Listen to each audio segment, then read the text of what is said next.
Hello बच्चों, कैसे हैं आप? बढ़िया, फर्स्ट क्लास। आशा करती हूँ आप सभी स्वस्थ होंगे और सुरक्षित होंगे। अपने अपने घरों में पढ़ाई कर रहे होंगे, वीडियो देख रहे होंगे, कॉपी में लिख रहे होंगे और अच्छे से पढ़ रहे होंगे। आपके उज्जवल भविष्य के लिए ही हम लोग भी जुटे हुए हैं, आप जुड़े रहिए। आज अब आते हैं हम पढ़ाई की ओर। हम पढ़ रहे हैं विटेकर के जो वर्गीकरण है उसमें चौथा वर्ग जगत प्लांटी। और जगत प्लांटी में हमने जो पढ़ लिया है वो ब्रायोफाइटा पढ़ लिया हमने, शैवाल पढ़ लिया हमने, टेरिडोफाइटा पढ़ लिया हमने।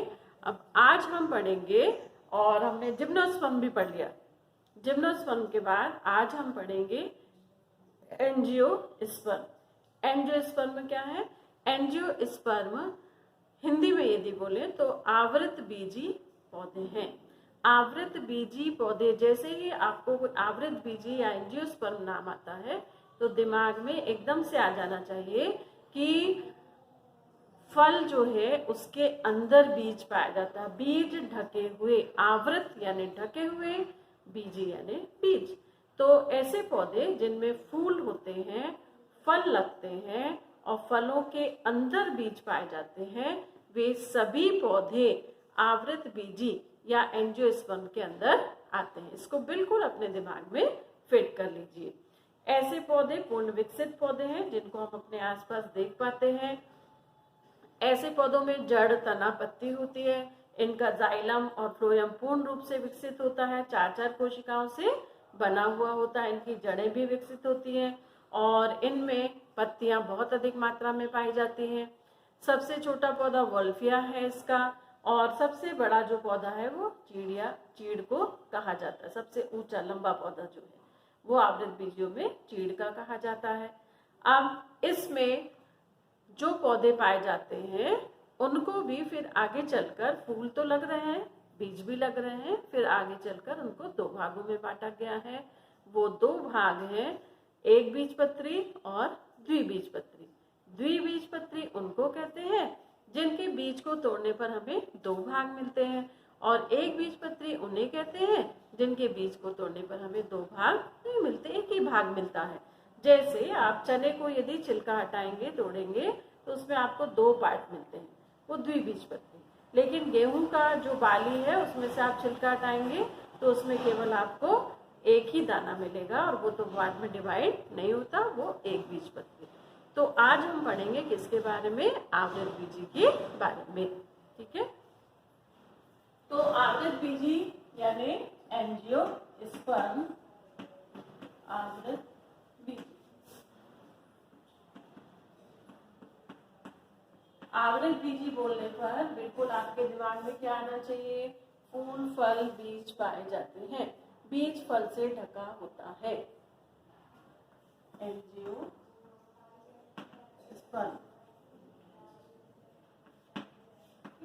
तो सबसे मुख्य लक्षण इसका है कि इसमें बीजांड अंडक के अंदर होता है।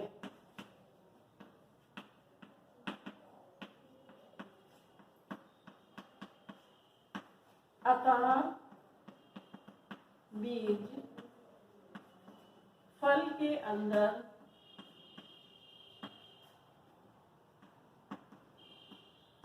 ढका होता है।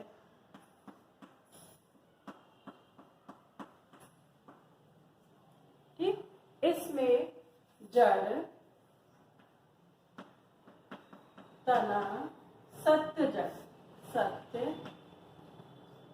जड़, तना व पत्ती, फूल, फल व बीज पाए जाते हैं।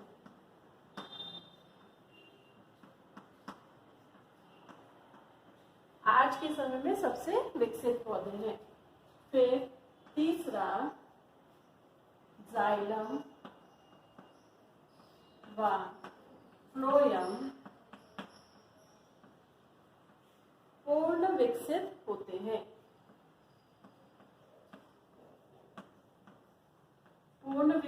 मतलब है कि जाइलम फ्लोएम जिनको बनाने में जो 4 कोशिकाएं होती है, xylem fibre, xylem parenchyma, xylem वाहिका, जाइलम वाहिनिका, सभी इसमें पाई जाती हैं। ऐसे ही फ्लोएम में phloem fibre, phloem parenchyma, phloem की सीव ट्यूब, चाली नलिकाएं, फ्लोएम की सह कोशिकाएं सभी इसमें पाई जाती हैं, पूर्ण विकसित होते हैं।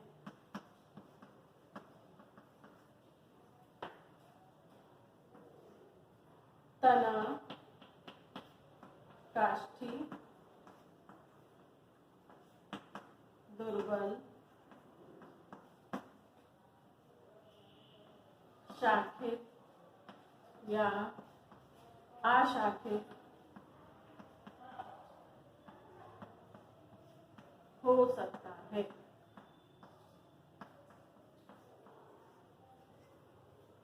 जड़, मूसला या अपस्थानिक होती है।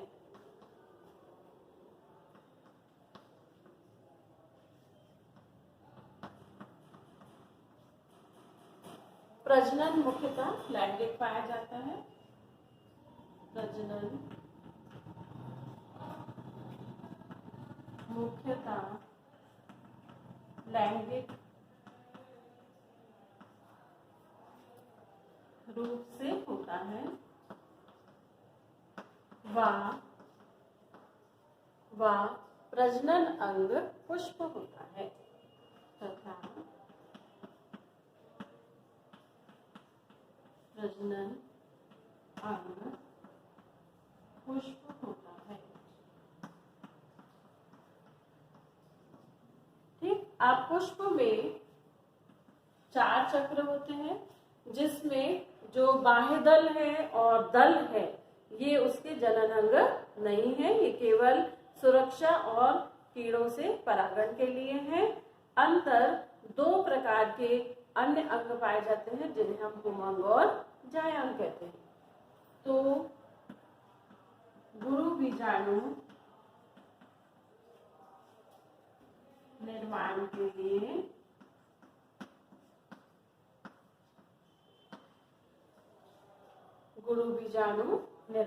के लिए अंडम, बीजांड,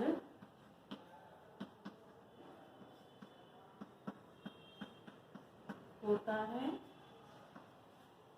जो गुरु बीजाणुधानी में बनता है। इसको मैं अभी एक्सप्लेन करूंगी चित्र के साथ। गुरु बीजाणु धानी में बनता है और बीजांड में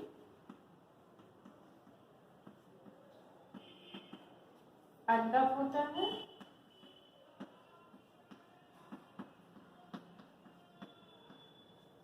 अंडक में 8 कोशिकाएं होती हैं। अंडक में 8 कोशिकाएं होती हैं,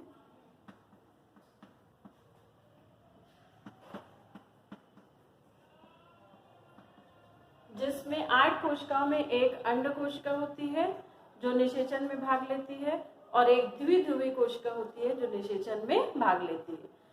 इसके अलावा जितनी भी कोशिकाएं हैं, यानी कितनी कोशिकाएं, 8 कोशिकाओं में से 5 कोशिकाएं, 3 कोशिकाएं प्रजनन में भाग लेती हैं, बाकी 5 कोशिकाएं सहायक कोशिकाएं होती हैं, जिसमें एक अंड कोशिका,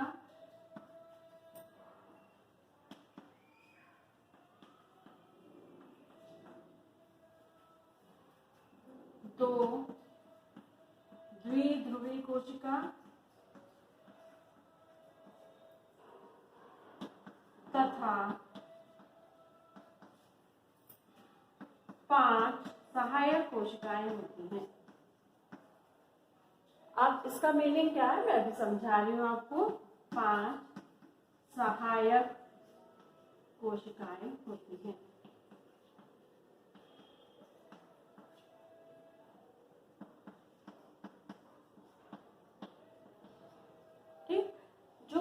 कोशिका है ये निषेचन के पश्चात ये भ्रूण बनाती है, भ्रूण से बीज बनता है। जो द्विध्रुवीय कोशिका है ये निषेचन के पश्चात भ्रूण पोष बनाती है, जो भ्रूण का पोषण करता है। और बाकी ये जो 5 सहायक कोशिकाएं हैं ये केवल निषेचन में सहायता करती हैं, बस, इसके अलावा इनका और कोई काम भी नहीं है। आगे इसमें ये तो हो गया किसके बारे में बात, गुरु बीजाणु यानी मादा कोशिका के बारे में बात हो गई। अब है लघु बीजाणु। लघु बीजाणु का निर्माण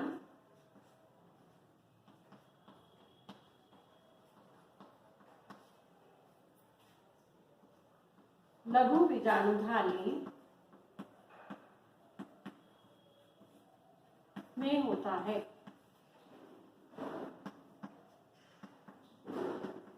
और ये संख्या में बहुत अधिक होते हैं। अभी जब मैं डायग्राम के साथ एक्सप्लेन करूंगी तो आपको और अच्छे से समझ में आएगा।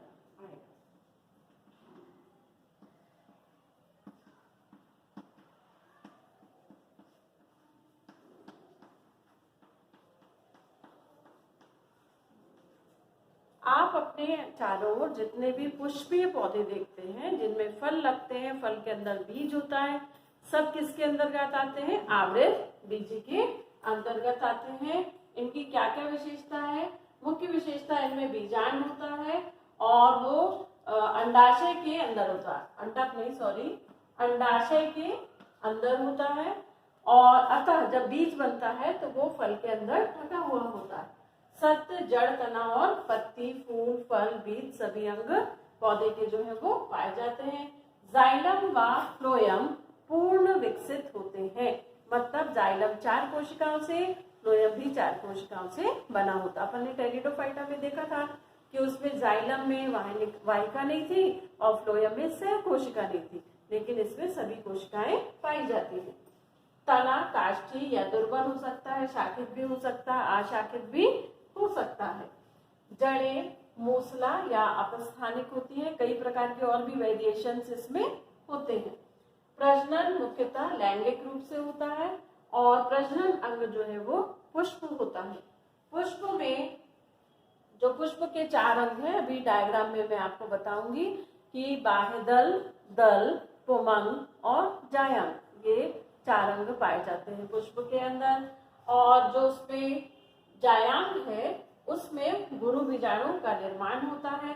गुरु बीजाणु का निर्माण किसके लिए, किस पर होता है, गुरु बीजाणु निर्माण के लिए गुरु बीजाणुधानी होती है और वहां पर बीजांड बनता है। बीजांड में जो है कितनी कोशिकाएं होती है, बीजांड के अंदर अंडक होता है, अंडक में 8 कोशिकाएं होती हैं, 1 अंड कोशिका, 2 ध्रुवीय कोशिका और 5 सहायक कोशिकाएं होती है। मतलब 3 कोशिकाएं निषेचन में भाग लेती हैं जो फर्दर डेवलपमेंट करके बीज और भ्रूणकोश बनाती हैं और बाकी 5 कोशिकाएं केवल सहायक का कार्य करती हैं। लघु बीजाणु यानी नर कोशिका जिसको हम परागकण कहते हैं, इसका निर्माण लघु बीजाणुधानी में होता है जिसे हम सामान्य भाषा में परागकोश भी कहते हैं। तो पुष्प में, आवृत बीजी पौधों में पुष्प में कौन कौन से जननांग हैं, उनमें कौन कौन से भाग हैं, इनको अब अपन चित्र द्वारा समझते हैं। ध्यान देंगे आप। ये तो सामान्य लक्षण थे, अब इसका जो लैंगिक अंग है उसके बारे में मैं आपको पूरा बताऊंगी।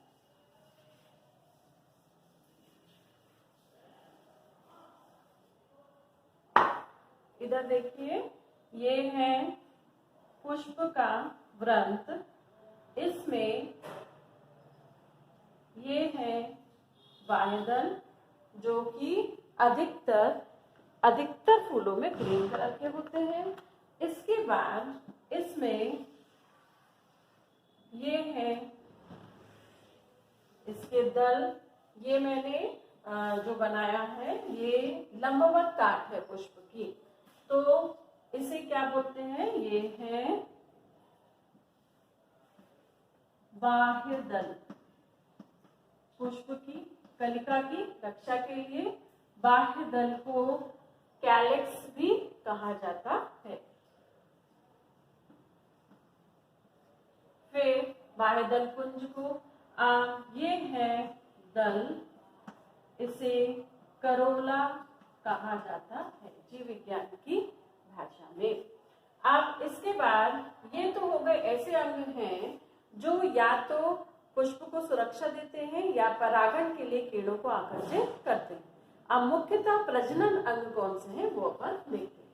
तो सबसे पहले अपन देखते हैं किसके बारे में, गुरु बीजाणुधानी। गुरु बीजाणुधानी जो मैंने लक्षणों में आपको बताया था, गुरु बीजाणुधानी। तो गुरु बीजाणुधानी के अंतर्गत क्या क्या पाया जाता है, ध्यान दीजिए। गुरु बीजाणुधानी के अंतर्गत में ये दल है, ये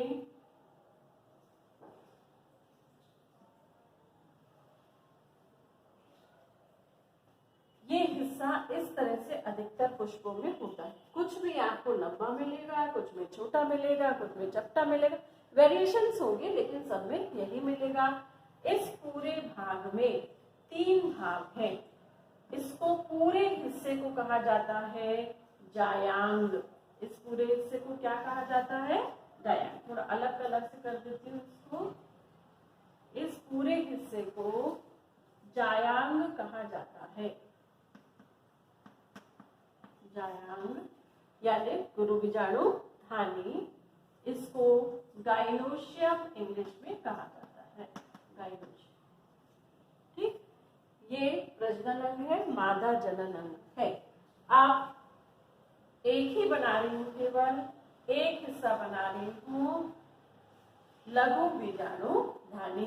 कौन सी बीजाणुधानी, लघु बीजाणुधानी।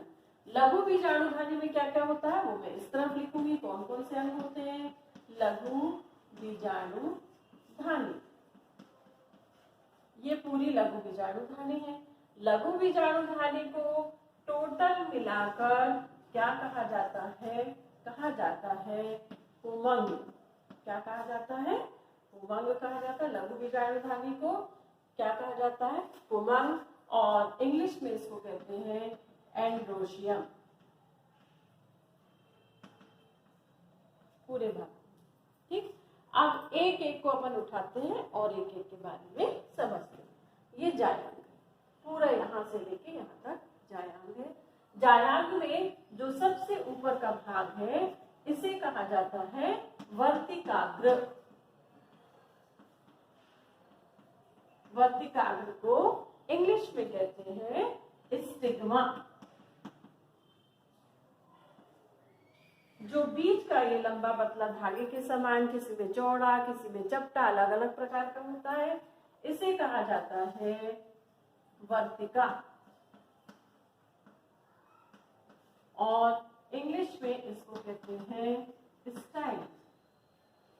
ठीक, जो बीच नीचे का ये फूला हुआ भाग दिखता है इसे कहा जाता है बीजांड, या कहीं कहीं पर आपको मिलेगा इसका नाम भ्रूण कोश, एम्ब्रियो सेक। ठीक, और भ्रूण कोश जो है ये अंदर है, बीजांड ओव्यूल। अब सॉरी, ये अंडाशय है एक्चुअली, अंडाशय अंदर इसके ओव्यूल होता है, अंडाशय और ओवरी। ठीक, तो गुरु बीजाणुधानी के कौन कौन से भाग हो गए, अंडाशय, वर्तिका और वर्तिका, ovary, style and stigma. Style and stigma परागण में भाग लेने वाले अंग हैं जो केवल परागण के लिए परागनलिका को लाते हैं। बाकी पूरा जो बीज बनने का कार्य है वो अंडाशय में होता है। तो बीज कैसे बनता है, इधर देखिए, अंडाशय के अंदर एक रचना होती है। इस रचना का नामांकन मैं यहाँ पर कर रही हूँ आपको दल में। इस रचना का नाम है भ्रूण कोश। भ्रूण कोश को इंग्लिश में कहा जाता है एम्ब्रियो सेक। एम्ब्रियो सेक, ये वास्तव में इस तरह से घिरी हुई रचना होती है। ये तरह से घिरी हुई रचना होती है, यहाँ से अंडाशय से जुड़ी होती है और इस तरह से पूरी ढकी हुई रचना होती है। यहाँ पर बीच में थोड़ा सा हिस्सा इसका खुला हुआ होता है। ये कवर द्वारा अध्यावरण, जिसको बाह्य अध्यावरण और आंतरिक अध्यावरण कहा जाता है, ये इसका आवरण है। एम्ब्रियो से इन रचनाओं से आवरण से ढका होता है, बाह्य आवरण और अंतर आवरण। बीच में थोड़ा सा हिस्सा यहाँ पर छूटा हुआ होता है, जिसे कहा जाता है बीजांड द्वार। ये पूरा क्या है? बीजांड, ओव्यूल, यानी एम्ब्रियो से एंड आवरण, इसको मिलाकर क्या कहा जाता है? बीजांड, ओव्यूल। ठीक, ये वाला हिस्सा जो थोड़ा सा खुला हुआ है, इस हिस्से को मैं अलग से नामांकन कर देती हूँ। ये इसका काफी इंपॉर्टेंस है। बीजांड द्वार, माइक्रोपाइल, माइक्रोपाइल। अब ये जो एम्ब्रियोसेक है, इसके अंदर क्या क्या होता है? इसके अंदर 3 कोशिकाएं, यहाँ पर भी 3 कोशिकाएं और यहाँ पर 2 कोशिकाएं होती हैं। अब इतना हिस्सा मैं अलग से बनाकर आपको बता रही हूँ। यहाँ देखिए आप, ये तो आप एक तरफ का दल में हटा देती हूँ। ये है एम्ब्रियोसेक। इसमें इस तरफ 3 कोशिकाएं, इस तरफ 3 कोशिकाएं और बीच में 2 कोशिकाएं। अब देखिए बीजांड कैसा होता है? बीजांड ये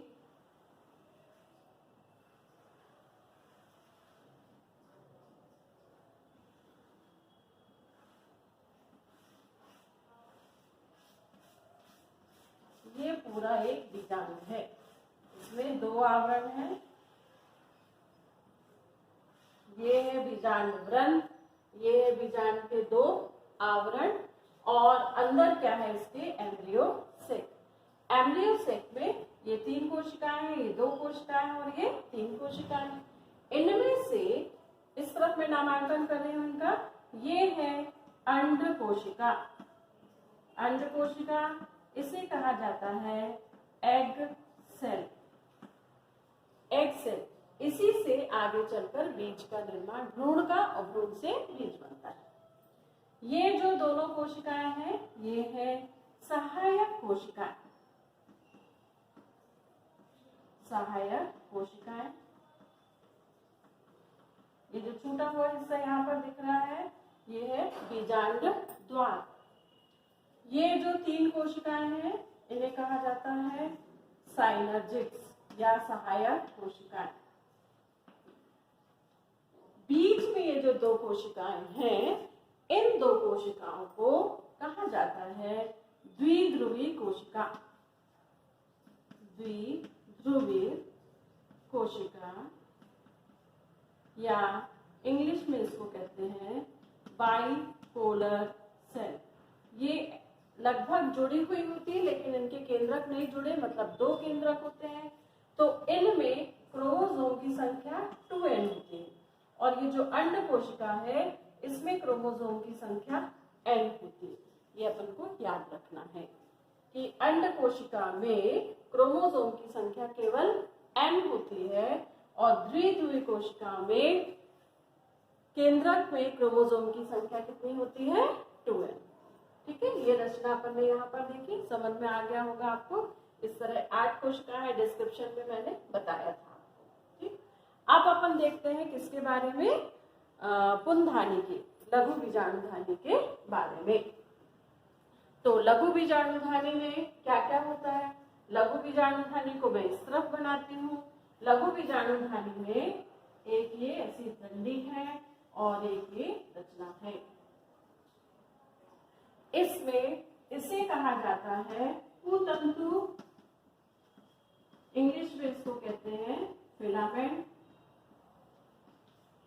और ये है परागकोश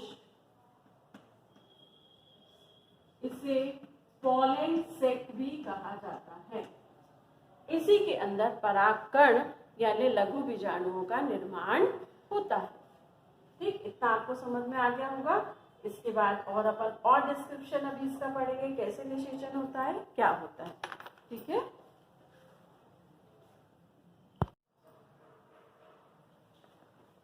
तो ये आप समझ गए होंगे कि पुष्प जो एक जननांग है आवृत बीजियों का, उनमें कौन कौन से अंग पाए जाते हैं। ठीक है, एक बार मैं रिवाइज कर रही हूँ फिर से। देखिए, ये पुष्प है, पुष्प में 4 अंग होते हैं। पहला नंबर बाह्यदल, दूसरा नंबर दल, तीसरा नंबर जायांग और चौथा नंबर है पुमंग। ये 4 चक्र होते हैं। जो बाह्यदल और दल है ये सहायक अंग है इस पुष्प के, और जो जायांग और पुमंग है वो प्रजनन अंग है, जिसमें से जायांग मादा अंग है और जो पुमंग है वो नरजनन अंग है। अब इसमें जो मादा अंग है उसको वो कहाँ विकसित होता है, गुरु बीजाणुधानी में। कहाँ विकसित होता है, गुरु बीजाणुधानी में। और जो नर अंग है पुमंग, ये कहाँ विकसित होता है, लघु बीजाणुधानी में। ठीक है, गुरु बीजाणुधानी में मादा अंग और लघु बीजाणुधानी में नर अंग उत्पन्न होते हैं। ठीक है, अब जो मादा बीजाणुधानी में जो अंग उत्पन्न होते हैं उन्हें क्या कहते हैं, जायांग। क्या क्या अंग है जायांग के अंतर्गत, तो जायांग में सबसे नीचे जो आधार पर टिका होता है अंडाशय, ये फूला हुआ भाग है, और फिर वर्तिका और फिर वर्तिकाग्र। अंडाशय की दीवारों के अंदर बीजांड होता है। ये बीजांड अंडाशय की दीवार से जुड़ा हुआ होता है बीजांड ग्रंथ द्वारा। बीजांड में भ्रूण कोश पाया जाता है या ओव्यूल भी इसे कहते हैं। भ्रूण कोश में 8 कोशिकाएं होती हैं। 5 कोशिकाएं सहायक होती हैं। 1 कोशिका अंड कोशिका होती है, ये अंड कोशिका है, और 2 अन्य कोशिकाएं जो है वो द्विध्रुवीय कोशिकाएं हैं। ठीक, तो ये मादा अंग की रचना है। यहाँ ओव्यूल में जहाँ पर अंड कोशिका पाई जाती है वहां पर बीजांड का ये जो 2 आवरण है ये नहीं पाए जाते। इस हिस्से को कहा जाता है बीजांड द्वार। यहीं से पराग नलिका बीजांड में प्रवेश करती है, इसी स्थान, इसीलिए इसका नाम है बीजांड द्वार। ये क्या है, बीजांड, और ये क्या है, बीजांड द्वार। ठीक है, ये समझ में आ गया होगा आपको। अब जो नर जनन अंग है लघु बीजाणुधानी में बनता है, उसका नाम क्या है, पुमंग या एंड्रोशियम। ये संख्या में 1 हो सकते हैं, अनेक हो सकते हैं, द्विपालित हो सकते हैं, एक पालित हो सकते हैं, चतुष्पालित हो, कई प्रकार की वैरायटियां इसमें पाई जाती हैं। तो पुमंग, एक जो प्रारूपिक पुमंग होता है उसमें क्या क्या होता है, उसमें 2 भाग होते हैं, पुतंतु और परागकोश। पुतंतु परागकोश को धारण करता है, और जो परागकोश है इसके अंदर पराग का यानी पराग कणों का निर्माण होता है। पराग कण क्या है, नर कोशिका है। अब ये जो अंड कोशिका थी इसमें भी क्रोमोसोम कितने हैं, N, और यहाँ पर जो पराग कण बनते हैं उनमें भी क्रोमोसोम की संख्या कितनी होती है, N होती है। दोनों के मिलने से दोनों में निषेचन होगा। निषेचन कैसे होता है, ये इसको मैं मिटा देती हूँ, फिर मैं आपको बता रही हूँ निषेचन कैसे, ये आपको समझ में आ गया होगा। अब इसको मैं हटा देती हूँ, तब आप अच्छे से समझ पाएंगे।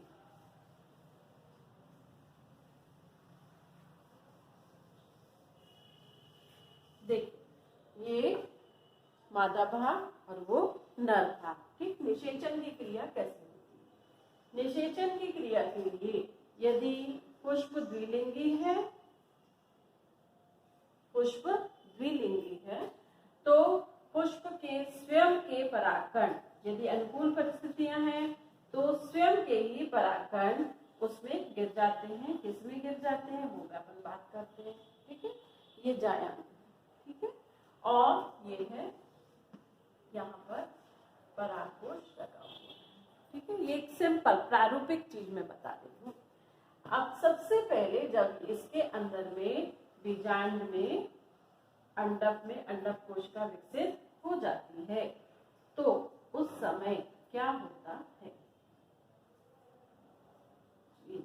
इस तरह से ये बीजांड है, 2 आवरण से ढका हुआ, इसके अंदर 8 कोशिकाएं हैं।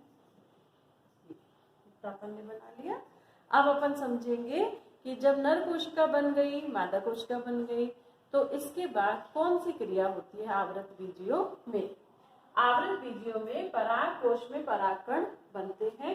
ये स्वयं या वायु द्वारा या जल द्वारा, किसी जंतु द्वारा, किसी कीट द्वारा या किसी अन्य माध्यम से वर्तिकाग्र पर पहुंचते हैं। कहाँ पहुंचते हैं? वर्तिकाग्र पर। स्वयं भी पहुंच सकते हैं। स्वयं कैसे पहुंचेंगे? यदि परागकोश जो है वो वर्तिकाग्र से ऊंचा है, लंबा है, तो जिस समय इसमें परागकण पूरे परिपक्व हो जाएंगे तो ये परागकोश फट जाएगा और फटने से ये परागकण कहाँ पहुंच जाएंगे? वर्तिकाग्र पर। ये खुद पहुंच गए। लेकिन कभी कभी ऐसी कंडीशन नहीं होती कि हमेशा परागकोश की लंबाई वर्तिकाग्र से अधिक हो।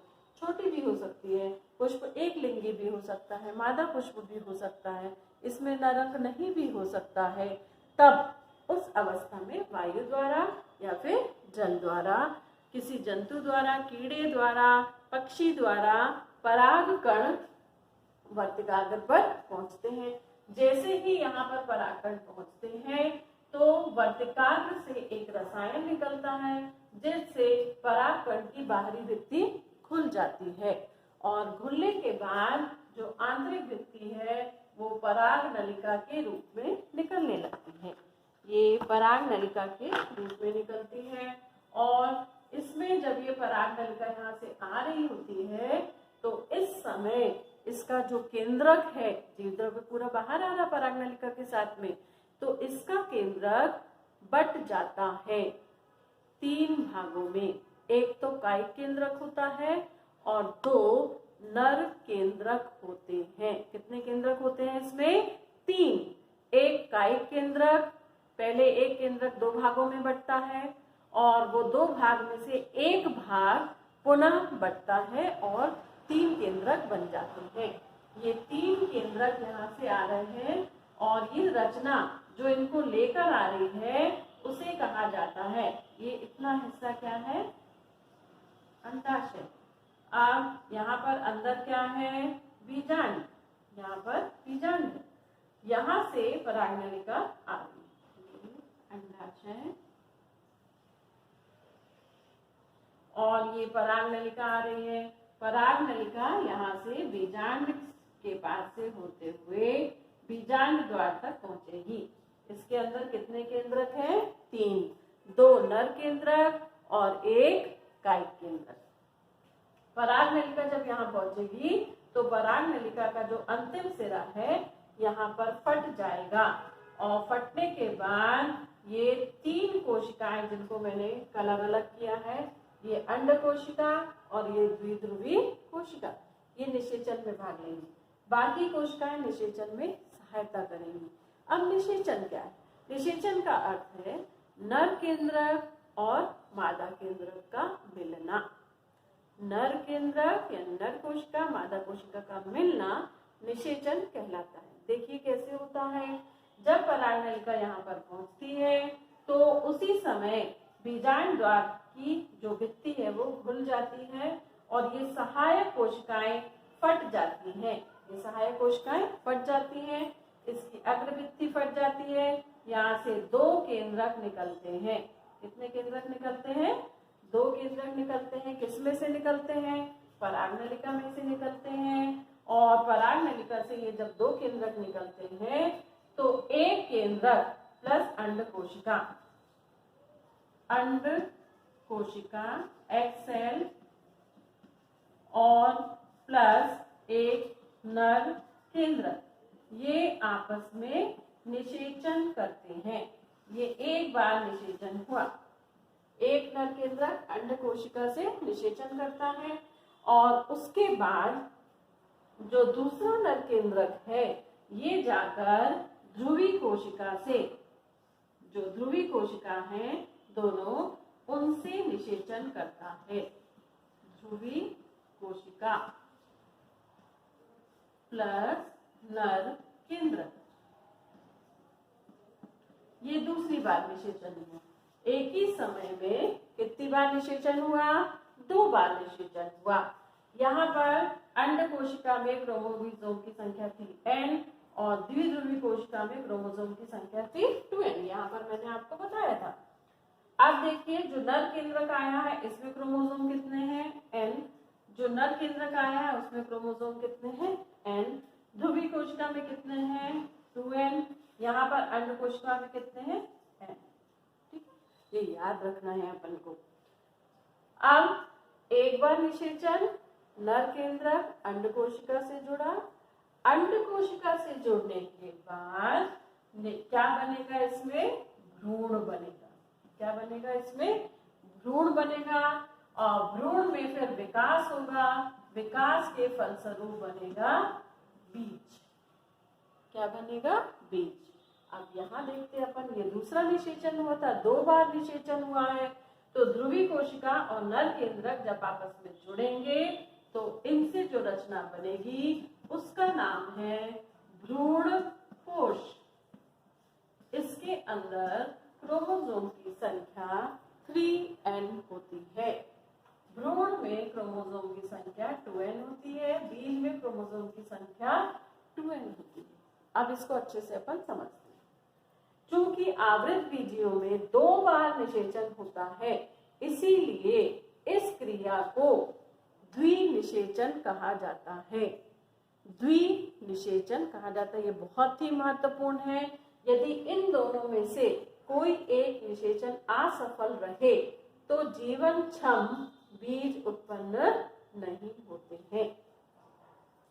और बीज जो उत्पन्न तो होगा लेकिन उससे कोई पौधा उत्पन्न नहीं होगा। अतः भ्रूण कोश का बनना बीज के साथ साथ बहुत ही जरूरी है। बीज में क्रोमोसोम 2n हो जाते। कैसे हो जाते हैं? अंड कोशिका में n, नर कोशिका में n, दोनों के केंद्रक मिल गए, भ्रूण बना, विकसित होकर बीज बना जिसमें क्रोमोसोम n। अब दूसरा जो निषेचन हुआ था ध्रुवी कोशिका से हुआ था, द्विध्रुवी कोशिकाएं थी और इसमें नर केंद्रक जुड़ा तो 3n क्रोमोसोम हो गए। चूंकि इसमें 3 केंद्रक जुड़ते हैं इसीलिए इस क्रिया को कहा जाता है त्रिसंलयन। क्या कहा जाता है? त्रिसंलयन। देखो, द्विसंलयन कौन सा है? द्विसंलयन यानी जिसमें क्या हो रहा है? 2 केंद्रक जुड़ रहे हैं। त्रिसंलयन मतलब 3 केंद्रक जुड़ रहे हैं। कब जुड़ते हैं? जब ध्रुवी कोशिका से कौन क्रिया करता है, निषेचन करता है? नर कोशिका।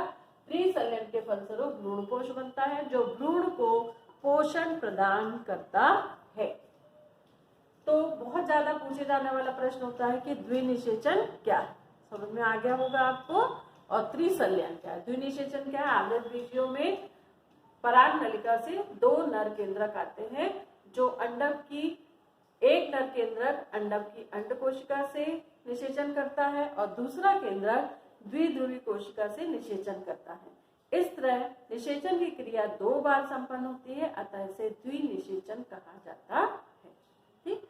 अब ये भी प्रश्न पूछा जाता है कि त्रिसंलयन किसे कहते हैं? तो त्रिसंलयन किसे कहते हैं? जब पराग नलिका का एक केंद्रक अंड कोशिका से निषेचन कर चुका होता है, दूसरा जो केंद्रक है जिस द्विध्रुवी कोशिका से संलयन करता, निषेचन करता है, उसमें क्रोमोसोम की संख्या 2n होती है और नर केंद्रक में n होती है। अतः 3 केंद्रक एक साथ मिलते हैं। अतः इस क्रिया को 3 केंद्रक जुड़ते हैं, त्रिसंलयन कहा जाता है। इसके फलस्वरूप बनी हुई रचना भ्रूण कोश है जिसमें क्रोमोसोम कितने होते हैं? 3 गुना होते हैं। ये जनन में यानी अंकुरण के समय इसका कोई योगदान नहीं है, केवल ये पोषण प्रदान करता है। अतः इससे पौधे की कोई भी रचना प्रभावित नहीं होती है। ये पढ़ लिया हमने आवृत बीजियों का जीवन चक्र। जो पुष्प है वो आवृत बीजी का युग्मकोद्भिद है, बाकी पूरा पौधा बीजाणुद्भिद होता है। यानी मुख्य पौधा बीजाणुद्भिद होता है और जो पुष्प है ये युग्मकोद्भिद होता है, क्योंकि पुष्प में जब मादा जननांग नर जननांग बनते हैं तो अर्धसूत्रीय विभाजन होता है और इसकी कुछ कोशिकाओं में क्रोमोसोम की संख्या अगुणित होती है और अगुणित अवस्था को युग्मकोद्भिद अवस्था कहा जाता। ठीक, तो ये आज हमने पढ़ा आवृत बीजियों के बारे में। नेक्स्ट वीडियो में इनका जीवन चक्र और इनमें कौन कौन से पार्ट्स होते हैं ये उनके बारे में वर्णन अपन पढ़ेंगे। ठीक है, तो वीडियो को अच्छे से देखिए, ये नेक्स्ट कक्षा में 12th में भी आपको काम आने वाला है। ठीक, तो प्रश्नों के उत्तर तो आप देते नहीं है, देना चाहिए। आज मैं दे रही हूँ प्रश्न, अब मैं देखती हूँ कितने भैया बहन इसको उत्तर लिखते हैं। ठीक है, चलिए पहला प्रश्न, आवृत बीजी का शाब्दिक अर्थ क्या है? आवृत बीजी का शाब्दिक अर्थ क्या है? दूसरा प्रश्न,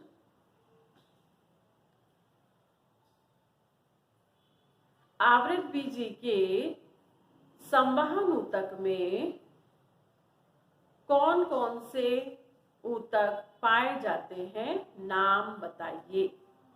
आवृत बीजियों के संवहन ऊतक के नाम बताइए। तीसरा प्रश्न, आवृत बीजी की मुख्य विशेषता क्या है?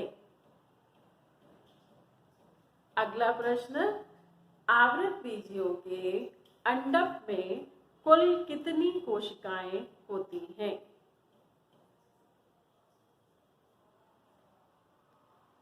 अगला प्रश्न, आवृत बीजी में निषेचन की क्रिया कितनी बार होती है? ठीक है, तो पांचों प्रश्नों के उत्तर आप दीजिए जरूर। एक प्रश्न और दे दूं? हाँ, एक प्रश्न और, त्रिसंलयन के फलस्वरूप कौन सी रचना बनती है? ठीक, अब इसमें ये आप याद रखें, ये सब रचनाएं जब बन जाती हैं तो दल बाह्य दल सब सूख जाते हैं, गिर जाते हैं, अंडाशय से फल बन जाता है, अंडाशय की भित्ति फल का छिलका बना लेती है और इस तरह जो बीज बनता है फिर वो नए पौधे को जन्म देता है। ठीक, ओके, बाय, स्वस्थ रहिए।